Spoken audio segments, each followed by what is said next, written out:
লাইফে first time আমি এই মাছের শুটকি খেলাম। হ্যালো এভরিওয়ান, আসসালামু আলাইকুম। বাজারে যখন আমি এই মাছটা শুটকি দেখেছি আমি তো প্রথমে মনে করেছি এটা হচ্ছে পুঁটি মাছ। পুঁটি মাছের যে চাপা শুটকি হয় আমি সেটাই মনে করেছিলাম। পরে দোকানদারকে জিজ্ঞাসা করলাম, দোকানদার যেন কি নাম বলেছিল আমার মনে নেই, আপনাদের জানা থাকলে অবশ্যই কমেন্ট করে জানাবেন। তারপর এই যে এরকম করে ভর্তা বানিয়ে নিয়েছি আর বিশ্বাস করুন খেতে এত এত মজা হয়েছে। ভাত খাওয়া শুরু করেছি আর থামাতে পারছিলাম না। দেখতে পাচ্ছেন মাছগুলো কিন্তু দেখতে খুব সুন্দর। এই মাছগুলো সমুদ্রে হয় নাকি পুকুরে হয় সেটা আমি জানি না। তো এখান থেকে আমি 3টা মাছ নিয়ে ভালো করে ধুয়ে নিয়ে এসেছি। মাছগুলো বেশ শক্ত ছিল। চাপা শুটকি মাছ যে সাধারণত খুব একটা শক্ত হয় না। তারপর আমি এই মাছগুলোকে ধুয়ে টুয়ে এভাবে একটু চুলার মধ্যে পুড়িয়ে নিচ্ছি। এতে করে কিন্তু শুটকি মাছের ভর্তা খেতে অনেক বেশি ভালো লাগে। তো হালকা করে একটু পুড়িয়ে নিচ্ছি। আর পোড়ানোর সময় এই মাছ থেকে প্রচুর পরিমাণে তেল পড়ছিল। আমার মনে হয় এটা সমুদ্রের মাছ। তো আমি এপিট ওপিট করে 3টা মাছকে সুন্দর করে পুড়িয়ে নিচ্ছি।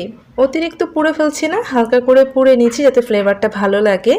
তারপর এই যে দেখেন 3টা মাছ এভাবে পুড়ে নিয়েছি। আর এখানে আমি সামান্য একটু পেঁয়াজ নিয়েছি আর নিয়েছি এই যে শুকনা মরিচ, যেগুলোকে আমি ধুয়ে ভিজিয়ে রেখেছিলাম, আর নিয়েছি রসুন, আস্ত রসুন। এগুলো আসলে আমি আমার পরিমাণ মতো নিয়েছি। পেঁয়াজ এখানে 3টার মতো রয়েছে আর রসুনের পরিমাণটা একটু বেশিই দিতে হয়। তো সবগুলো আমি একটা ব্লেন্ডারের জারে দিয়ে দিয়েছি। আর মরিচগুলো কিন্তু আগে ভিজিয়ে রেখেছিলাম, এতে করে নরম হয়ে গিয়েছে।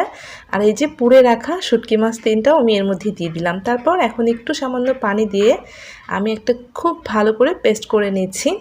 খুব ভালো করে পেস্ট করে নিয়ে রাখছি। আর চুলায় প্যান বসিয়ে দিয়ে আমি তেল দিয়ে দিয়েছি। শুটকি মাছে তেলের পরিমাণটা একটু বেশি দিতে হয়। তারপর এর মধ্যে আমি দিয়ে দিলাম পেঁয়াজ কুচি, একটু বেশি করেই দিয়েছি। পেঁয়াজ কুচিটাকে হালকা করে একটু ভেজে নিচ্ছি। যখন পেঁয়াজ কুচিটা একটু ভাজা হয়ে যাবে, মানে হালকা হালকা একটু ভাজা হয়ে যাবে, এই পর্যায়ে আমি দিয়ে দিচ্ছি আস্ত কিছু রসুন কোয়া। এগুলো দেশি রসুন, এই কোয়াগুলো দিলে ভর্তাটা খেতে অনেক বেশি ভালো লাগে। তো এখন আমি পেঁয়াজ আর রসুনটাকে ভেজে নিচ্ছি। যখন দেখবেন যে পেঁয়াজের কালারটা একটু লালচে হওয়া শুরু করেছে, সেই পর্যায়ে কিন্তু আর ভেজে নিতে হবে না। তখনই মরিচ, পেঁয়াজ, রসুন আর শুটকির পেস্টটা এর মধ্যে দিয়ে দিলাম। সবটা একদম মুছে টুছে দিয়ে দিচ্ছি। দেখতে পাচ্ছেন পেস্টটা কেমন হয়েছিল। আর পেঁয়াজটা যখন এরকম একটা সুন্দর কালার হবে, রসুনটা একটু ভাজা হবে, ফ্লেভারটা কিন্তু দুর্দান্ত হয়ে থাকে। লাস্টে আরও একটা ট্রিক্স রয়েছে যার কারণে ভর্তাটা খেতে অসম্ভব ভালো লেগেছে। তো এখন আমি নেড়ে চেড়ে একটু ভুনে নিলাম। তো ভুনে নেওয়ার পরে আমি চুলাটা একটু বাড়িয়ে দিলাম। তারপর এখানে আমি ওই ব্লেন্ডারে জারটা ধুয়ে কিছুটা পানি অ্যাড করে দিলাম। খুব বেশি না, অল্প পরিমাণে পানি দিয়েছি। এখন আমি পানিটা দিয়ে এভাবে একটু নেড়েচেড়ে দিয়েছি। তারপর এর মধ্যে আমি লবণ দিয়ে দিলাম, এটা আমি স্বাদ মতো দিয়েছি, এতে আমার হয়ে গিয়েছে। তারপর এভাবে একটু নেড়েচেড়ে দিয়েছি। 2-1 মিনিট নেড়েচেড়ে জাল করে নেওয়ার পরে এখন আমি ঢেকে দিব। দেখেন পানি কিন্তু কিছুটা রয়েছে। তো এই পর্যায়ে কিন্তু ঢেকে দিতে হবে। আর ঢেকে দিলে পেঁয়াজ রসুনের কাঁচা স্মেলটা একদমই চলে যাবে। তো মাঝে কিন্তু একটু নাড়াচাড়া করে দিতে হবে।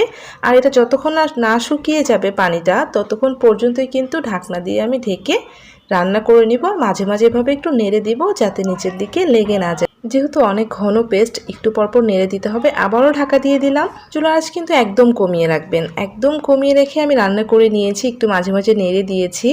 দেখেন তেলটা কিন্তু উপরে উঠে এসেছে।